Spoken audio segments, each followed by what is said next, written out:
L'assassinat de Rufus Jacob par José Moselli. Après avoir été successivement bafoué, endormi et enfin embarqué à son insu sur un paquebot allant au Japon, par John Strobbins qu'il était chargé d'arrêter, le policier Peter Gringsby fut enfin de retour à San Francisco. La rage au cœur, sombre et l'esprit hanté de terribles projets de vengeance contre le détective cambrioleur, Peter Gringsby, aussitôt débarqué du navire qui l'amenait du Japon, s'en fut directement au bureau du chef de la sûreté, James Molescott. À sa vue, ses collègues, au courant de ses mésaventures, ne purent dissimuler une grimace ironique. Gringsby s'en aperçut et la salive qu'il avait dans la bouche lui sembla amère. Il ne sourcilla pas, répondit par de vagues monosyllabes aux questions de ses camarades et fit passer son nom au planton de l'honorable James Molescott. « Vous voilà, Gringsby, » lui dit celui-ci sitôt la porte fermée. « Je vous attends depuis 3 mois. »« Chef, à peine arrivé au Japon, j'ai attrapé la petite vérole. » Molescott ne put réprimer un sourire qui porta à son comble la rage du policier. « Sacré Gringsby, toutes les veines. »« Et John Strobbins ?» interrompit le détective, impatient d'avoir des nouvelles. « Bouclé, hein, chef? Si te réveillais à bord du paquebot, je vous ai fait prévenir par TST. »« Parfaitement. Et j'ai pincé notre homme. Il avait eu l'imprudence de venir ici sous votre déguisement. Le rossard. Je l'ai proprement coffré. Ah, je suis heureux, chef.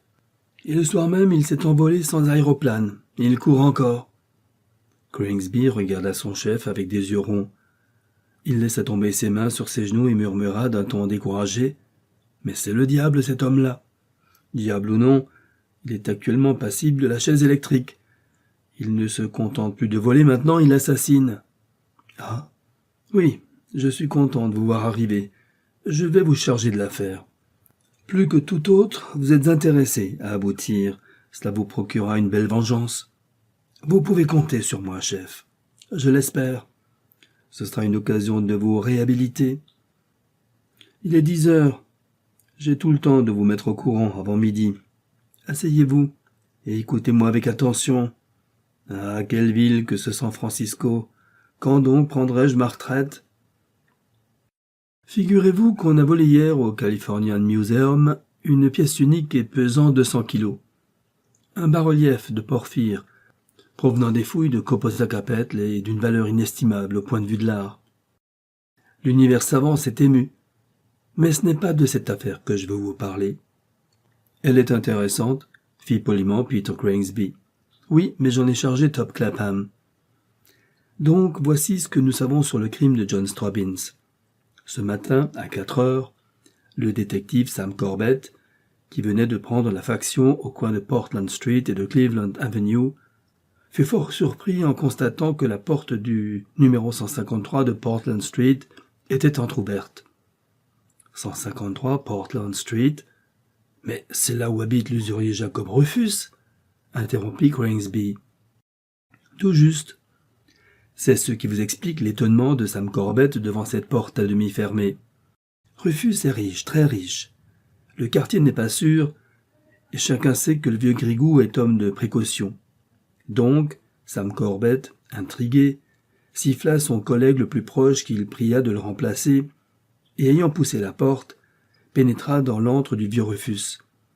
Après avoir parcouru un étroit couloir, il vit une porte fermée seulement au loquet. Il l'ouvrit et la franchit. Enfin, vous vous en rendrez compte par vous-même, après avoir parcouru plusieurs salles, il arriva dans une sorte de chambre forte en maçonnerie, dans laquelle il aperçut le cadavre de Jacob Rufus, la tête ouverte en deux d'un coup de hache. Dans la pièce se trouvait un coffre-fort grand ouvert et tout neuf. C'est tout. « Mais que vient faire John Strobbins dans cette affaire, chef ?» questionna Peter Gringsby. « Peu de choses, sinon que dans la poche de Rufus Jacob se trouvait une lettre inachevée, écrite par lui et adressée à John Strobbins. D'ailleurs, la voilà. » Et ce disant, James Molescott ouvrit un dossier placé sur son bureau et en tira une feuille de papier froissé qu'il tendit au détective. Peter Gringsby lut. « Monsieur Strobbins, vous me ruinez. Vous savez bien que je ne suis pas riche. L'affaire dont vous me parlez ne m'a pas laissé de bénéfice, je vous le jure. Mais pour vous prouver mon amitié, je consens à... » Peter Cranesby leva la tête. « Ce document est terriblement accusateur pour John Stubbins, dit-il. Mais a-t-il été écrit par Rufus? Tout est là. »« J'ai prévu cette objection, dit Moll Scott. 2 experts convoqués ce matin à la première heure ont affirmé l'authenticité de cette lettre. De plus, sa comparaison avec d'autres écrits du malheureux Rufus ne laisse aucun doute. » Peter Cranesby sourit. Ses yeux brillèrent d'une joie infernale. « Merci, chef, de m'avoir confié cette affaire. Ah, maudit Stubbins, je l'amènerai moi-même à la chaise électrique. »« Je vous le souhaite, » dit Moll Scott. « Je pars, chef. Bonne chance. » Peter Cranesby sortit. Il était comme transfiguré. Il passa au milieu de ses collègues sans les voir et sortit de l'hôtel de la Sûreté. En quelques minutes, il arriva chez lui et, sans prendre le temps de manger, se mit en devoir de se déguiser. C'est pourquoi, 1 heure plus tard, un ouvrier maçon se présentait devant le numéro 153 de Portland Street. Une foule énorme y stationnait, commentant le crime, et le nom de John Stubbins était dans toutes les bouches. À la vérité, beaucoup de gens doutaient de la culpabilité du détective cambrioleur, John Stubbins ayant pour habitude d'opérer sans douleur. Devant la maison de détective maintenait la foule. Peter Cranesby, d'un signe imperceptible, s'en fit reconnaître et pénétra dans le logis de Rufus Jacob. La maison lui était familière. Plusieurs fois déjà, il y était venu pour interroger le vieux Rufus, qui souvent avait maille à partir avec la justice, étant receleur à ses heures. En quelques pas rapides, Cranesby arriva dans la pièce où Rufus serrait son argent et où il avait trouvé la mort. Le coroner s'y trouvait déjà, et aidé du chef du service anthropométrique, s'occupait à relever des empreintes sur les flancs d'un énorme coffre blanc, grand ouvert, posé au milieu de la pièce. « Bonjour, monsieur le coroner » fit Cranesby, et il se nomma. « Rien de plus saillant, » fit l'interpellé, « si ce n'est que nous tenons la preuve que John Stubbins est l'assassin. »« J'espère m'en emparer rapidement, » affirma Cranesby, et laissant le magistrat, il commença ses recherches. Dans le mur, plusieurs coffres-forts étaient encastrés. L'un d'eux était ouvert et laissait apercevoir quelques écrins vides. 2 autres coffres, hermétiquement fermés, étaient intacts. Cranesby prit note de ces détails et alla voir le cadavre de l'assassiné. Jacob Rufus gisait à plat ventre sur le sol dallé. Le coup de hache, cause de sa mort, avait été porté avec tant de force que la tête était ouverte jusqu'à la nuque. Cranesby regretta que les vêtements du mort eussent été fouillés. Sur le sol, aucune trace de lutte. Somme toute, l'affaire était simple. John Stubbins avait voulu extorquer une grosse somme au vieux Jacob Rufus, et sur le refus de celui-ci, s'était introduit chez lui, l'avait assassiné et dépouillé. Une seule chose tracassait Cranesby, que venait faire ce coffre-fort blanc au milieu de la pièce. Comme il se posait cette question, il entendit le chef du service anthropométrique s'écrier triomphalement « Qu'est-ce que je disais, monsieur le coroner ? Les empreintes que je viens de découvrir sur le coffre concordent absolument avec celles de John Stubbins. C'est lui, l'assassin. »« C'est bien mon avis, » fit le coroner. Cranesby haussa les épaules. « Parbleu, c'était l'avis de tout homme sensé. » Le détective, sans bruit, quitta la pièce et gagna la rue. La foule stationnait toujours devant la maison. Cranesby se glissa parmi les groupes et soudain son attention fut attirée par 2 grands gaillards qui conversaient. « Pouh !» disait l'un d'eux, « c'est bien la peine que le vieux Grigou se soit fait livrer le grand coffre. Il aurait mieux fait de commander un cercueil. » L'autre homme ricana. « Eh, le coffre est assez grand pour lui servir de tombe. » Cranesby, l'air niais, s'approcha. « Alors le vieux Rufus avait commandé un autre coffre. Ce qu'il devait être riche quand même. »« Je crois bien, » fit un des 2 hommes. « Et c'était un beau coffre encore. Je l'ai vu apporter il y a 8 jours. Il venait de chez Fracton Brothers. Quelque chose de bien. » Cranesby en savait assez. Tranquillement, il s'en fut, et une demi-heure plus tard, arrivait devant la grande fabrique de coffres-forts blindés Fracton Brothers. Il fit connaître sa qualité au portier, et fut rapidement renseigné. Le coffre-fort de Rufus Jacob avait été commandé par téléphone et payé comptant à la livraison. Maigre renseignement. Ce fut le seul que Cranesby recueillit. Personne, parmi les voisins de l'usurier, n'avait entendu quoi que ce fût d'insolite pendant la nuit du crime. Seul un ouvrier vidangeur, revenant de son travail, déclara avoir rencontré à quelques mètres du logis de Rufus Jacob un homme de taille élancée et de mise élégante qui semblait pressé. Ce signalement, qui s'accordait parfaitement avec celui de John Straubins, mit Kringsby en joie. À grandes enjambées, il courut chez lui, quitta son déguisement et s'en fut retrouver Moll Scott afin de lui faire connaître le résultat de sa journée. Arrivé dans le cabinet du chef de la sûreté, il trouva celui-ci occupé à converser au téléphone. James Moll Scott avait les yeux brillants et semblait écouter avec beaucoup d'intérêt la communication de son correspondant. D'un signe de la main, il invita Kringsby à s'asseoir et d'une voix aussi basse qu'un souffle lui dit « C'est John Straubins qui me téléphone. » 2 minutes avant que n'arrivât Kringsby, James Moll Scott avait entendu tinter la sonnerie du téléphone posé sur sa table, et ayant saisi le récepteur, s'était entendu ainsi interpellé. « Allô, James Moll Scott ?»« Parfaitement. À qui ai-je l'honneur de parler ?»« À John Straubins lui-même, cher monsieur Moll Scott. »« Et alors, comment va la santé ? Bonne, hein ? Allons, tant mieux. » Moll Scott grinça des dents de rage, mais de crainte de rater une occasion intéressante, écouta sans interrompre. John Straubins continua. « Alors, vous avez revu ce brave Kringsby ? Il a dû vous donner des nouvelles du Japon ? Charmant pays, le Japon. Étonnant détective, ce bon Kringsby. Mais enfin, lâcha Moll Scott à bout de patience. Et alors, vous avez confié l'enquête sur l'assassinat de Portland Street à ce brave Kringsby ? Pas fort, vraiment. Et comme lui, vous me supposez l'assassin, n'est-ce pas ? J'ai vu tout à l'heure ce brave garçon, je lui ai même parlé. Il était vêtu en maçon et arborait une mine superbe. Son voyage lui a fait du bien, j'en suis heureux. Je vais couper, grommela Moll Scott de plus en plus furieux. Jamais de la vie. Donc, je ne suis pas l'assassin et pour vous le prouver, je m'offre à vous aider à le trouver, si vous me promettez de ne pas m'ennuyer. C'est à ce moment que Kringsby entra. Ce sera vite fait, continua Straubins. Tandis que, si vous refusez mon offre, je doute fort que ce pauvre Kringsby arrive à quelque chose. Somme toute, que voulez-vous ? Dit Moll Scott, tremblant de joie. Moi, rien. Je vous dis simplement que je vous aiderai à retrouver le criminel. Comme il se pourrait que je me rencontre avec ce cher Kringsby, je vous prie de me donner votre parole de ne pas m'ennuyer. Nous verrons.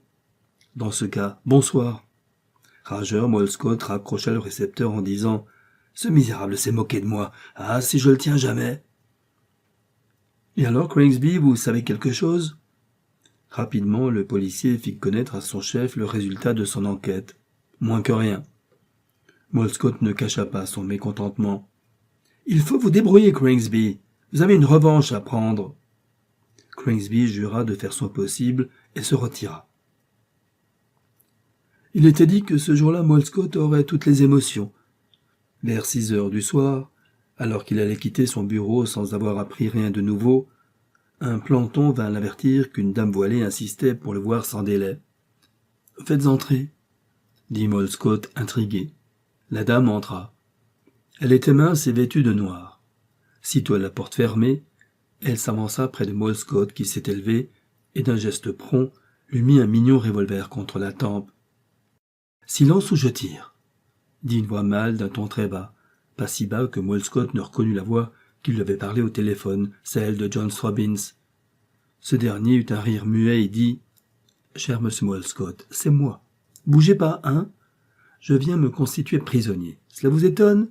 C'est la pure vérité. Mais pas tout de suite. » James Moll Scott, stupide, regardait Straubins. La main du détective cambrioleur s'aplatit sur sa face. Cette main tenait une poire de caoutchouc remplie de chlorure d'éthyle. Moll Scott, foudroyé par l'anesthésique, fléchit sur ses jambes et se fut écroulé si John Straubins ne l'eût retenu. En hâte, le détective cambrioleur déposa Moll Scott sur un des fauteuils, non sans lui avoir assujetti le tampon de chlorure d'éthyle devant le nez. Ceci fait, il alla tirer le verrou. Puis, s'installant devant le bureau du chef de la sûreté, il eut au fait d'en inventorier le contenu.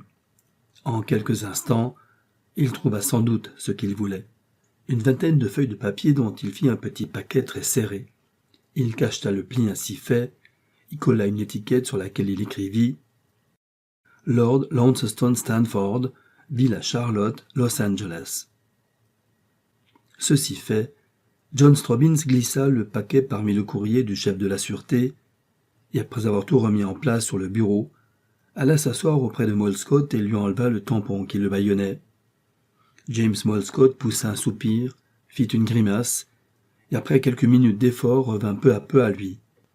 John Strobbins avait rabattu sa voilette et, correctement assis sur sa chaise, attendait. Enfin, le chef de la sûreté reprit complètement ses sens. La mémoire lui revint. Il aperçut Strobbins bien tranquille sur sa chaise et d'un bond fut à son bureau et pressa le bouton de la sonnette électrique. John Strobbins s'écria « Ah, mille pardons, j'oubliais !» Et rapide, il alla tirer le verrou. La porte s'ouvrit et un planton parut. « Appelez du monde !» cria James Molescott. « Cette femme, c'est l'assassin John Strobbins !» John Strobbins, souriant, s'écria « C'est moi, en effet. Veuillez me passer les menottes, mon ami. » Mais déjà, au cri du Molescott, des policiers arrivaient. John Strobbins, en un instant, fut dépouillé de son chapeau, de sa voilette, de ses cheveux postiches. Ses mains furent solidement enchaînées, lui souriait toujours. Molescott triomphait. « Fouillez-moi ce bandit !» ordonna-t-il. Deux détectives se chargèrent de ce soin. Ils trouvèrent sur John Strobbins une photographie de Molescott et un revolver lance-parfum avec lequel le détective cambrioleur avait menacé le chef de la sûreté, rien d'autre. La fureur de Molescott fut grande. Ainsi il avait tremblé devant un jouet d'enfant. Il cacha sa rage et dit « Conduisez cet homme dans un cachot et faites attention, le gaillard s'est déjà échappé plusieurs fois. » Les menottes aux mains, encadré de 4 solides détectives, John Strobbins fut emmené hors du cabinet du chef de la sûreté. Il semblait joyeux. Avant de franchir la porte, il s'écria « Ne perdez pas votre photographie que vous avez trouvée sur moi, j'y tiens. Adieu, cher monsieur. » Une étroite cellule, sans autre ouverture qu'une épaisse porte de chêne bardée de fer, et devant laquelle un gardien fut mis en faction, reçut John Strobbins, toujours habillé en femme. Son évasion était impossible. Tout joyeux, James Molescott, contrairement à son habitude, consentit à recevoir les représentants des principaux journaux de San Francisco pour leur annoncer sa capture. Il ne tenait pas de joie. Convaincu d'assassinat, John Strobbins serait certainement électrocuté et lui, Molescott, en aurait enfin terminé avec le rusé cambrioleur. À 7 heures du soir, tout San Francisco connaissait la capture de John Strobbins. Elle fit sensation. Le lendemain matin, James Molescott arrivait à peine à son bureau lorsqu'on lui annonça Peter Cranesby.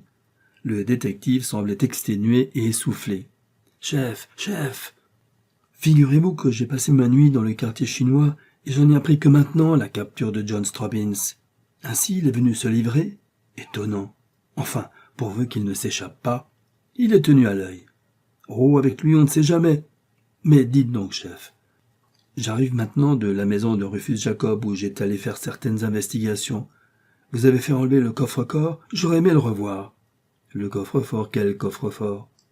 Celui qui se trouvait dans la pièce où Rufus Jacob a été assassiné.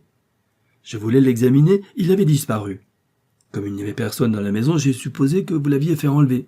Moi, jamais.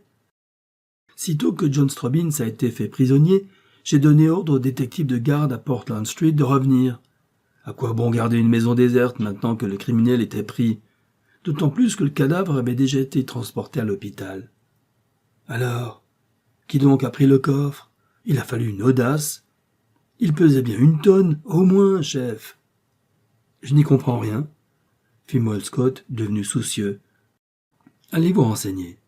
Que diable, cela doit être facile. Un coffre-fort ne s'envole pas sans être vu. Et faites vite, je suis intrigué. Peter Cranesby allait prendre congé lorsqu'on frappa à la porte.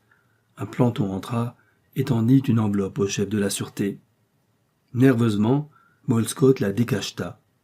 Il en tira un ordre de mise en liberté immédiate au nom de John Strobbins, daté du jour même et portant sa signature à lui, Molescott, et son cachet. Il en tira aussi un mot du gardien-chef ainsi conçu. Monsieur le chef de la sûreté, conformément à votre ordre que m'a apporté le détective Hornsby, j'ai mis en liberté le nommé John Strobbins, malgré l'étonnement que me causa cette mesure. Avant de partir, John Strobbins m'a chargé de vous remercier. « Tonnerre de Dieu !» s'écria Scott. « Le drôle s'est encore enfui. Mais c'est un démon, cet homme. Allez me chercher le détective Hornsby. » Peter Cringsby se précipita. Il revint quelques minutes après et trouva Moll Scott, violet de fureur, effondré dans son fauteuil. « Eh bien ?» questionna le chef de la sûreté. « Le détective Hornsby, nommé depuis 15 jours seulement, a disparu lui aussi. » James Moll Scott avait pour principe, et il s'en vantait, de s'occuper d'une seule affaire à la fois. Cette manière d'agir lui avait procuré bien des succès. Mais lors de l'assassinat de Portland Street, elle fut la cause que le chef de la sûreté de San Francisco dérailla complètement. Hypnotisé par la preuve qu'il croyait tenir de la culpabilité de John Strobbins, James Moll Scott cessa pendant plusieurs jours de s'intéresser à toute autre affaire.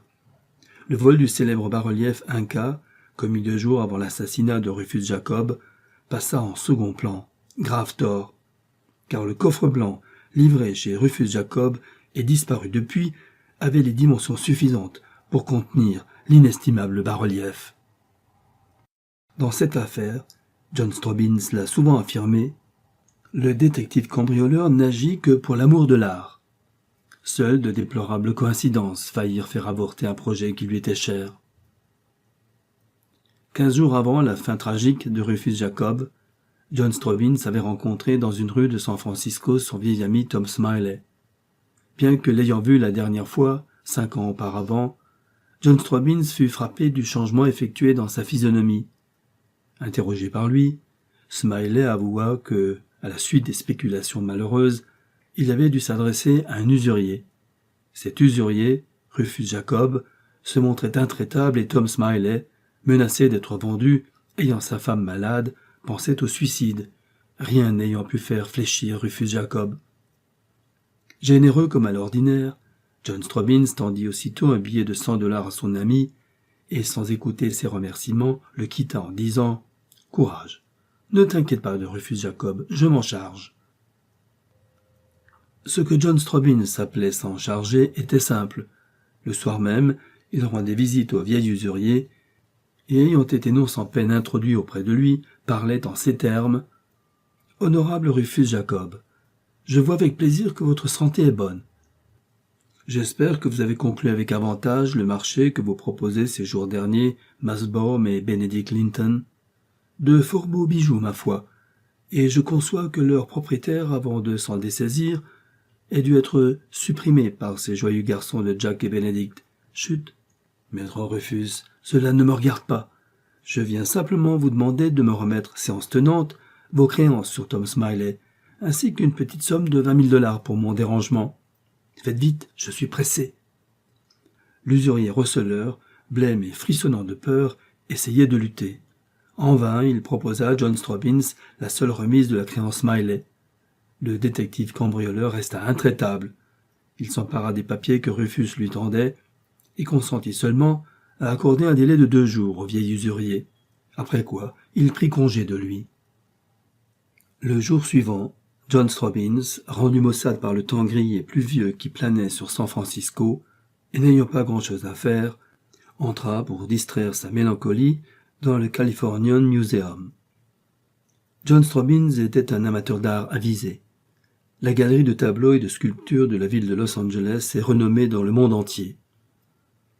Il y avait 1 heure que le détective cambrioleur flânait dans l'immense musée, lorsque soudain, il s'immobilisa en étouffant un cri d'admiration devant un bas-relief de porphyre, splendide vestige de l'art inca, et représentant une scène d'adoration du soleil sculpté avec une variété de détails, un souci de l'exactitude et une noblesse infinie. Subitement, John Strobbins se représenta cette pièce unique bien installée dans sa villa. Une envie irrésistible de la posséder s'empara de lui. John Strobbins était loin d'être un rêveur. Il sortit aussitôt du musée et rejoignit ses affidés dans la maison qu'il possédait dans le quartier chinois. Il leur fit part aussitôt de son idée. Ce n'était pas facile. Sortir une pareille pièce pesant plus de 200 kilos, et une fois sortie, la transporter à travers la ville. Bien aléatoire tout cela, d'autant plus qu'on ne manquerait pas de s'apercevoir aussitôt de la disparition d'une pièce de pareille importance. Cependant, John Straubins ne désespéra pas. Après plusieurs jours de réflexion, il entrevit la possibilité de réaliser son projet, Rufus Jacob. Oui, Rufus Jacob dont la maison se trouvait à 200 mètres du Californian Museum. Le soir même, John Straubins rendit visite au vieil usurier, qui ne lui avait pas encore versé les 20 000 $ promis, et lui parla en ces termes. « Réjouis-toi, brave Rufus, je te fais grâce des 20 000 $.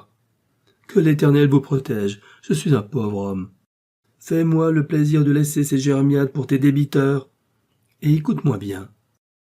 Une de ces nuits, on t'apportera un bloc de pierre qui sera enterré dans ta cave. N'en souffle-moi à personne, sinon je ne donne pas un cent de ta vieille carcasse. De plus, demain, dans la journée, on t'apportera un coffre-fort que tu paieras, c'est la moindre des choses, et garderas jusqu'à nouvel ordre. C'est tout. Silence et obéissance. Vous êtes mon père et ma mère, affirma Rufus Jacob. Ce n'est pas flatteur pour moi, railla John Straubins, et sur ces mots, il quitta l'usurier. L'enlèvement du précieux bas-relief eut lieu 4 jours plus tard. 4 hommes de la bande de John Straubins, vêtus en gardiens, s'en saisirent tranquillement et montèrent avec lui dans une voiture qui les mena dans le chantier désert d'une maison en construction dont les ouvriers étaient en grève. De là, l'admirable bas-relief fut transbordé dans une voiture de livraison qui l'amena chez Rufus Jacob où il fut aussitôt enfui. John Straubins avait l'intention d'enfermer la précieuse pièce dans le coffre-fort qu'il avait fait livrer chez Rufus Jacob et de transporter le tout à sa villa, à la barbe de la police. Malheureusement, la nuit qui précéda le jour choisi pour l'exécution de ce dessein, Rufus Jacob fut assassiné. Les détectives envahirent la maison. Dans la poche de la victime, on trouva le brouillon d'une lettre qu'il avait projeté d'envoyer au détective cambrioleur. La fureur de John Straubins fut grande. Il tenait à son bas-relief. De plus, cela lui déplaisait d'être inculpé d'assassinat. Que faire? John Straubins trouva aussitôt. Le soir même, il pénétrait chez le chef de la sûreté, déguisé en femme et se faisait arrêter par Moll Scott. La nuit suivante, comme l'avait pensé John Straubins, la surveillance de la maison de Rufus Jacob fut abandonnée, étant devenue inutile par suite de l'arrestation de l'assassin. Les hommes de John Straubins en profitèrent pour enlever le coffre-fort et le bas-relief. Le lendemain matin, un des gardiens de la sûreté, attaché à la bande de John Straubins, remettait au gardien-chef l'ordre de lever l'écrou signé Moll Scott et que John Straubins avait subtilisé la veille, avec nombre d'autres papiers au chef de la sûreté de San Francisco. En vain, Moll Scott et Cranesby, aidés des plus fins détectives de l'Union, essayèrent-ils de percer le mystère de l'affaire de Portland Street. Ils n'en connurent qu'une faible partie, et grâce à John Straubins. 1 mois après l'assassinat de Rufus Jacob, un jeune homme à la mine hâve et aux habits en loques demandait à parler au chef de la sûreté pour affaires intéressantes. Aussitôt introduit devant Moll Scott, il s'écria « J'ai de graves révélations à vous faire. Mais auparavant, je vous prie de me faire porter à manger. Je n'ai rien pris depuis 48 heures. » James Moll Scott fit immédiatement apporter à l'inconnu un modeste repas que celui-ci dévora avec avidité. Une fois repu, il parla. « Je me nomme Léon Rufus. Je suis le neveu de Rufus Jacob qui a été tué. Tué il y a 1 mois. C'est moi qui l'ai tué. »« Comment ?» fit Moll Scott en sursautant. « Alors ce n'est pas John Straubins ? Non. » Après une période de misère, j'étais venu voir mon oncle pour lui demander quelques subsides. J'étais très malheureux. Il me mit à la porte en m'insultant. Je vous jure que je dis la vérité, il m'insulta. Alors je revins pendant la nuit et surpris mon oncle devant son coffre-fort ouvert. J'avais trouvé une hache dans la cuisine. Je frappais. J'étais fou. Je m'emparai du contenu du coffre-fort ouvert, des diamants et des banknotes, et je m'enfuis. Qu'avez-vous fait de ces valeurs? Je les gardai sur moi et partis pour Los Angeles, où je menais joyeuse vie jusqu'à ce qu'il y a 3 jours, je fis connaissance dans un café avec un gentleman qui, très aimablement, m'offrit à dîner. J'acceptai, hélas. Je ne sais ce qu'il me fit absorber, Mais je m'endormis, et lorsque je me réveillai avant-hier matin, j'étais couché sur un tas d'immondices dans un coin de Oak Street. De plus, j'étais vêtu des loques dont vous me voyez affublé. Croyant être le jouet d'un rêve affreux, je me fouillai, et trouvai dans une de mes poches un morceau de papier sur lequel, je me le rappelle parfaitement, étaient écrits ces mots. Conseil à Léon Rufus. Allez avouer son crime à M. James Molescott et essayer ainsi de s'attirer quelque pitié. John Strobbins. Et qu'avez-vous fait de ce papier? S'écria Molescott en proie à une grande agitation. De rage, je l'ai jeté. J'ai hésité à venir, mais ne sachant où aller, où manger, ayez pitié de moi. Ce jour-là, le San Francisco Herald déclara avoir reçu d'un généreux inconnu la somme de $25,000 en banknotes pour être distribuée aux pauvres. Ainsi, John Strobbins restituait l'argent trouvé sur Léon Rufus. Ce dernier fut condamné au hard labor à perpétuité. On lui tint compte de ses aveux. Quant au bas-relief Inca, le monde savant a perdu l'espoir de le retrouver. Nous croyons savoir cependant que John Strobbins a l'intention d'en envoyer un moulage au Californian Museum.